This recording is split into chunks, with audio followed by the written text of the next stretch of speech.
Hello everyone, today we'll talk about how to fix or how to solve the problem of Ulike app.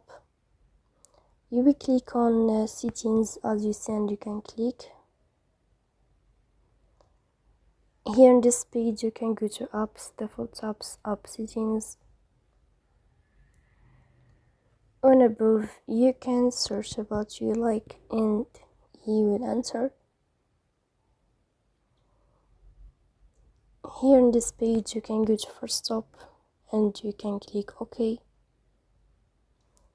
Then you will enter to the window of storage.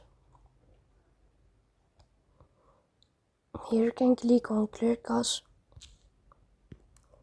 After that you can turn off your Wi-Fi